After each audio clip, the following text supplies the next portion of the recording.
Hello students. आज हम BSc second year organic chemistry की थर्ड यूनिट कार्बोनाइल कंपाउंड्स का सेकंड पार्ट हम डिस्कस करेंगे। फर्स्ट पार्ट में हमने कुछ इम्पॉर्टेंट प्रिपरेशन मेथड्स और जनरल पार्ट डिस्कस किया था, जिसमें नॉमेनक्लेचर और सारा कुछ हमने डिस्कस किया था। Today we will discuss about properties of carbonyl compounds. Now, first we come to physical properties of aldehydes and ketones. Physical properties में सबसे पहले फिजिकल स्टेट या भौतिक अवस्था हम लें तो भौतिक अवस्था में जो लोअर कार्बोनाइल कंपाउंड्स होते हैं अप टू 10 कार्बन, चाहे वो एल्डिहाइड हो चाहे वो कीटोन हो, वो वाष्पशील द्रव होते हैं, कलरलेस वोलेटाइल लिक्विड्स होते हैं, केवल फॉर्मल्डिहाइड को छोड़कर, which is first member of aldehyde series, जो कि ऑर्डिनरी टेम्परेचर पर गैस फॉर्म में होता है। और जो 10 से ज़्यादा कार्बन वाले एल्डिहाइड और कीटोन होते हैं वो सॉलिड्स होते हैं, ठोस अवस्था में होते हैं, which have fruity odour. Lower aldehydes have unpleasant odour but ketones possess pleasant smell. जो निम्नतर एल्डिहाइड होते हैं उनमें अरुचिकर गंध होती है, जबकि निम्नतर कीटोन जो होते हैं वो सुहावनी गंध वाले होते हैं। Now, boiling point of aldehydes and ketones is slightly lower than corresponding alcohol due to lack of hydrogen bonding. Suppose हम aldehyde ketone और almost same molecular weight वाले alcohol से हम उनकी तुलना करें तो alcohol का जो melting point, boiling point है वो corresponding carbonyl compound से ज़्यादा होता है, क्योंकि उसमें जो हाइड्रोजन बॉन्डिंग जो अल्कोहल्स में स्ट्रांग होती है वो इन कार्बोनाइल कंपाउंड्स में इतने स्ट्रांग नहीं होती है। However, their boiling point is slightly higher than that of corresponding non-polar hydrocarbon or weakly polar ether. परंतु यदि हम उनकी तुलना अध्रुवीय हाइड्रोकार्बन से या लगभग कम ध्रुवीय ईथर से करें तो उनकी अपेक्षा इनके जो गलनांक क्वथनांक है वो अपेक्षाकृत हाई होते हैं। And this may attribute to the reason that aldehydes and ketone are polar compound and thus have intermolecular dipole dipole interaction. इनमें हाइड्रोजन बंध के कारण संगुणन तो नहीं होता है, परंतु इसमें कार्बन और ऑक्सीजन के बीच में जो बंध है वो आंशिक रूप से ध्रुवीय होता है, क्योंकि ऑक्सीजन की विद्युत ऋणात्मकता ज़्यादा है, इस पर आंशिक ऋणावेश, कार्बन की विद्युत ऋणात्मकता अधिक है, उस पर आंशिक धनावेश होता है। तो इस पर धनावेश, इस पर ऋणावेश, ये डाइपोल डाइपोल इंटरेक्शन से जुड़ जाते हैं। यहाँ पर भी डाइपोल डाइपोल इंटरेक्शन होता है और ये डाइपोल डाइपोल इंटरेक्शन जो है that is relatively weaker then that of hydrogen bonding. Hydrogen बंध की अपेक्षा ये दुर्बल होता है। Aldehydes and ketones of low molecular mass है एप्रीशिएबल सॉल्युबिलिटी इन वाटर। जो एल्डिहाइड और कीटोन जो निम्नतर सदस्य होते हैं वो जल में विलय होते हैं, और उसका कारण क्या है? Because they can form hydrogen bonding with water. जैसा ये वाटर पोलर मॉलिक्यूल है, ऑक्सीजन पे पार्शियल नेगेटिव चार्ज, हाइड्रोजन पर पार्शियल पॉजिटिव चार्ज, और कार्बोनाइल कंपाउंड्स में कार्बन पर पार्शियल पॉजिटिव चार्ज, ऑक्सीजन पर पार्शियल नेगेटिव चार्ज। तो ये नेगेटिव, ये पॉजिटिव, कार्बोनाइल कंपाउंड्स का ऑक्सीजन नेगेटिव और वाटर का hydrogen positive, they are linked by intermolecular hydrogen bonding. तो क्योंकि ये जल के साथ इस प्रकार के हाइड्रोजन बंध बना सकते हैं तो इसलिए ये निम्नतर सदस्य जो है वो जल में विलय होते हैं। परंतु हायर मेंबर्स लें तो यहाँ पर जो एल्काइल ग्रुप है उस एल्काइल ग्रुप का आकार बढ़ने पर उसमें जो हाइड्रोफोबिसिटी है, जल को प्रतिकर्षित करने की क्षमता है, वो बढ़ती है, तो जल में विलयता उनकी कम हो जाती है। अब बॉइलिंग पॉइंट का ऑर्डर यदि हम लें तो कार्बोक्सिलिक एसिड्स का ज़्यादा, अल्कोहल का उससे कम, एल्डिहाइड कीटोन का उससे कम और हाइड्रोकार्बन का उससे कम। अब इसका रीज़न ये है, सेम मॉलिक्यूलर मास, लगभग समान अणुभार वाले यौगिकों की तुलना करें तो ये क्रम है। इसमें कार्बोक्सिलिक एसिड में जो सर्वाधिक क्वथनांक है उसमें साइक्लिक डायमर एक तरह से बनता है, इसमें एसोसिएशन होता है हाइड्रोजन बॉन्डिंग के कारण, इसमें वीक डाइपोल डाइपोल इंटरेक्शन होता है एल्डिहाइड कीटोन में, जबकि यहाँ पर इस तरह का कोई भी इंटरेक्शन जो है वो पॉसिबल नहीं होता है। Now we come to reactions of aldehyde and ketone. Aldehyde और कीटोन की अभिक्रियाओं के बारे में हम डिस्कस करें तो जो एल्डिहाइड कीटोन की सबसे इंपॉर्टेंट रिएक्शन है वो है न्यूक्लियोफिलिक एडिशन रिएक्शन। इसमें क्योंकि कार्बन ऑक्सीजन के बीच में डबल बॉन्ड है और जब भी मल्टीपल बॉन्ड कंपाउंड्स में होता है तो वो मेनली एडिशन रिएक्शन या योगात्मक अभिक्रिया दर्शाते हैं। तो यहाँ पर भी क्योंकि मल्टीपल बॉन्ड है कार्बन ऑक्सीजन के बीच में तो एडिशन होगा, और उस एडिशन में भी न्यूक्लियोफिलिक एडिशन होता है, यानी कि इसमें जब योग होगा तो इलेक्ट्रॉन्स नहीं भी जुड़ता है, नाभिक्स नहीं भी जुड़ता है, पर पहले अटैक हमेशा न्यूक्लियोफाइल का होता है, नाभिक्स नहीं का होता है। Nucleophiles are negatively charge and they always attack on positive centre of the molecule, जहाँ इलेक्ट्रॉन डेंसिटी या इलेक्ट्रॉन घनत्व कम होता है। जो नाभिक्स नहीं होते हैं वो हमेशा धनात्मक केंद्र पर, जहां पर इलेक्ट्रॉन घनत्व कम होता है, वहां पर आक्रमण करते हैं। तो कार्बोनाइल कंपाउंड्स में जो पॉजिटिव सेंटर है वो कौन सा है?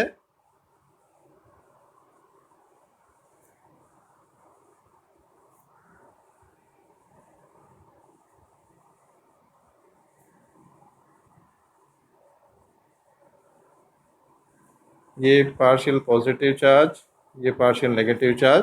तो न्यूक्लियोफाइल का जो अटैक होगा वो इस पॉजिटिव सेंटर कार्बन पर होगा, और उस पर अटैक होने के बाद में ऑक्सीजन पर यहाँ पर जो नेगेटिव चार्ज आएगा उस पर फिर यहाँ पर इलेक्ट्रॉन्स ने ही फाइनली इस पोजीशन पर अटैक करेगा, और वो अटैक करके एडिशन प्रोडक्ट देता है। तो जब योग होता है तो पहले आक्रमण हमेशा नाभिक स्नेही का होता है, क्योंकि उसके अटैक करने से जो स्पीसीज बनती है उसमें अधिक विद्युत ऋणात्मक ऑक्सीजन पर ऋणावेश होता है, यानी कि वो अपेक्षाकृत अधिक है, स्थायी है। तो इसलिए हमेशा योगात्मक अभिक्रिया में पहले आक्रमण नाभिक स्नेही का होता है।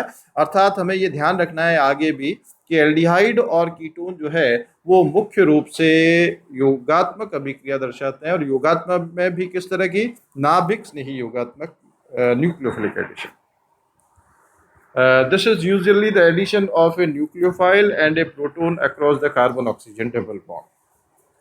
अब इसमें जब न्यूक्लियोफाइल अटैक करेगा कार्बोनाइल ग्रुप पर, the carbon atom changes from sp2 to sp3, क्योंकि जो कार्बन ऑक्सीजन के बीच में ये डबल बॉन्ड है, ये डबल बॉन्ड सिंगल बॉन्ड में कन्वर्ट हो जाता है। तो इसलिए जो एडिशन के बाद जो प्रोडक्ट बनेगा उसमें कार्बन का संकरण अवस्था sp2 से sp3 में परिवर्तित हो जाता है।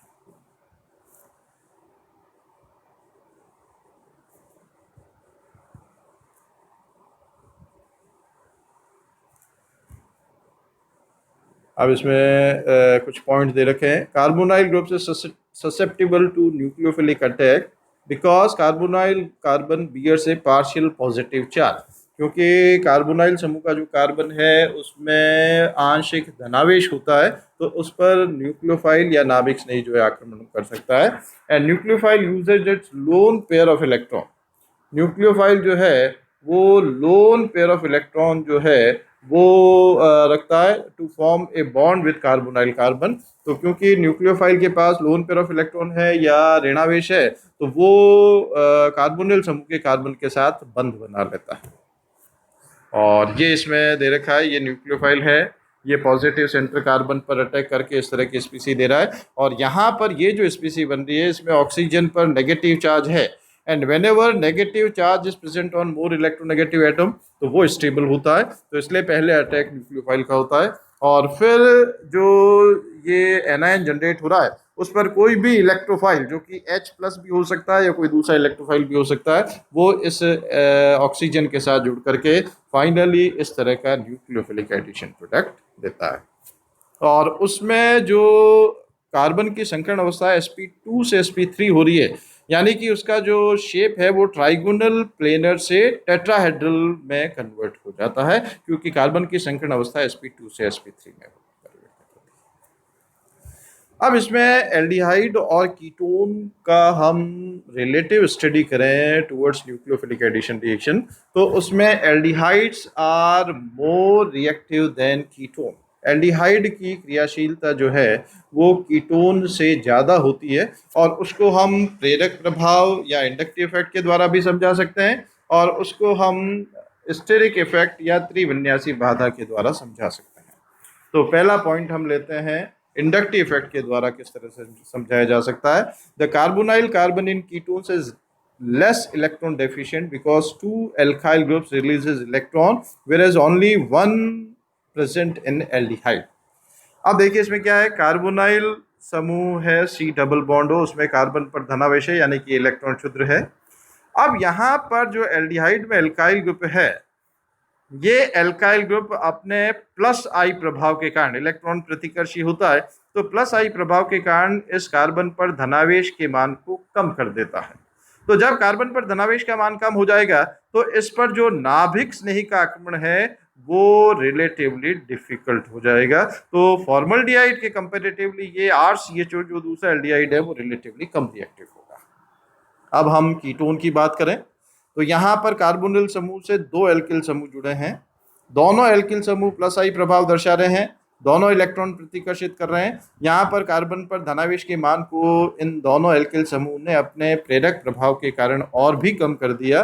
तो अब इस कार्बोनिल समूह के कार्बन पर क्योंकि धनावेश का मान कम हो गया है तो नाभिक स्नेही का आक्रमण जो है वो अपेक्षाकृत कठिन हो जाएगा, यानी कि इसकी क्रियाशीलता जो है वो कम हो जाएगी। तो कीटोन्स जो हैं टुवर्ड्स न्यूक्लियोफिलिक एडिशन वो एल्डिहाइड से रिलेटिवली कम क्रियाशील होते हैं, लेस रिएक्टिव होते हैं। इस प्रकार से प्रेरक प्रभाव के द्वारा समझाया जा सकता है। अब हम इसमें नेक्स्ट इफेक्ट लेते हैं,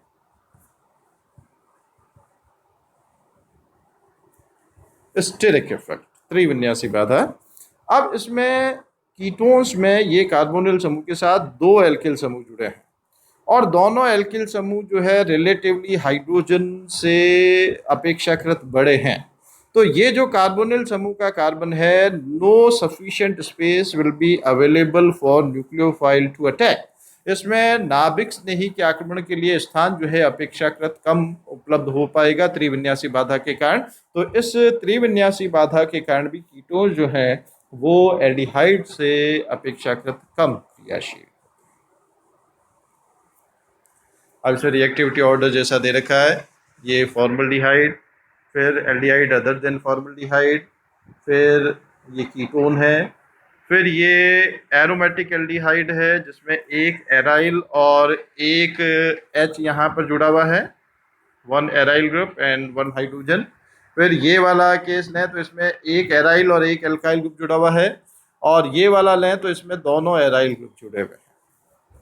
अब जब एराइल ग्रुप यानी कि बेंजीन रिंग अटैच्ड है तो बेंजीन रिंग अटैच होने के कारण इसमें delocalization of pi electron from benzene ring will be there and which reduces the electron deficiency of the carbonyl carbon. इसमें इस प्रकार से जो अनुनाद है, अनुनाद के कारण पाई इलेक्ट्रॉन का डीलोकलाइजेशन होता है, अविस्थानीकरण होता है, जिससे कि कार्बोनिल समूह का जो इलेक्ट्रॉन डेफिशिएंसी है वो रिलेटिवली कम हो जाती है, जिससे कि नाभिक स्नेही का आक्रमण जो है वो और भी कम हो जाता है। तो एरोमेटिक एल्डिहाइड्स की क्रियाशीलता और भी कम हो जाती है due to this type of delocalization of pi electrons. अब इसमें हम नाभिक स्नेही योगात्मक अभिक्रियाओं में सबसे पहला इंपॉर्टेंट रिएक्शन लेते हैं, addition of hydrogen cyanide HCN। अब इसमें कोई भी एल्डिहाइड या कीटोन है, HCN में किस तरह से पोलराइजेशन होगा, H+ एंड CN-। तो न्यूक्लियोफाइल CN- जो है वो कार्बोनिल समूह के कार्बन पे जुड़ेगा और H+ जो है वो ऑक्सीजन के साथ जुड़ जाएगा और कार्बन ऑक्सीजन के बीच में डबल बॉन्ड जो है सिंगल बॉन्ड में कन्वर्ट हो जाएगा। और ये जो प्रोडक्ट बन रहा है इसमें OH और CN दोनों एक ही कार्बन से अटैच्ड हैं। तो इस तरह के कंपाउंड जो है वो साइनोहाइड्रिन के नाम से जाने जाते हैं। अब इसमें HCN is a poor nucleophile. HCN जो है वो एक दुर्बल नाभिक नहीं है, जबकि CN- जो है that is a much stronger nucleophile. So therefore the reaction is catalysed by a base stronger than CN-। तो जब क्षार होता है, क्षार की उपस्थिति में HCN का आयनन जो है वो आसान हो जाता है, वो इजीली आयोनाइज होकर के साइनाइड आयन के रूप में परिवर्तित हो जाता है। तो ये जो रिएक्शन है addition of HCN that is catalysed by base which facilitates the ionization of HCN। क्षार की उपस्थिति में HCN का आयनन जो है वो आसानी से हो जाता है। तो क्षार जो है इस HCN के जो योग है उसको उत्प्रेरित करता है, कैटलाइज करता है। अब इस साइनोहाइड्रिन से भी कई आगे प्रोडक्ट हम कन्वर्ट कर सकते हैं। यदि हम इस साइनोहाइड्रिन का हाइड्रोलाइसिस करेंगे, पूर्ण जल अपघटन करेंगे, तो ये CnCOOH में कन्वर्ट हो जाएगा, यानी कि हाइड्रोक्सी एसिड जो है वो प्राप्त हो सकते हैं। यदि इसका आंशिक जल अपघटन करें, पार्शियल हाइड्रोलाइसिस करें, पार्शियल हाइड्रोलाइसिस हालांकि बहुत रेयर कंडीशन में होता है, जिसमें कि Cn जो है वो CONH2 में यानी कि अमाइड ग्रुप में परिवर्तित होता है, तो उस केस में जो प्रोडक्ट बनेगा वो हाइड्रोक्सी अमाइड होगा। और यदि इसका आप चयन करें सोडियम और एथेनॉल की उपस्थिति में, तो Cn समूह जो है वो अपचयन करने पर CH2NH2 में कन्वर्ट हो जाएगा, तो उस केस में अमीनो एल्कोहल उत्पाद के रूप में प्राप्त होगा। तो साइनोहाइड्रिन से हम फर्दर रिएक्शन से 3 इंपॉर्टेंट प्रोडक्ट हाइड्रोक्सी एसिड प्राप्त कर सकते हैं, हाइड्रोक्सी अमाइड प्राप्त कर सकते हैं, और बीटा अमीनो एल्कोहल जो है वो प्राप्त कर सकते हैं। Next is addition of alcohol. अब इसमें अल्कोहल का एडिशन करें तो RO- डेल्टा और H+ डेल्टा, इसका ध्रुवीकरण इस तरह से होगा। तो RO नेगेटिव पार्ट इस कार्बन के साथ जुड़ेगा, पॉजिटिव कार्बन के साथ, और H जो है वो इस ऑक्सीजन के साथ जुड़ जाएगा, और फाइनली 2 अल्कोहल इसमें जुड़ते हैं और इस तरह का प्रोडक्ट बनता है जिसमें एक ही कार्बन से 2 ईथर ग्रुप जुड़े हुए होते हैं, और ये जो प्रोडक्ट है ये एसीटेल कहलाता है।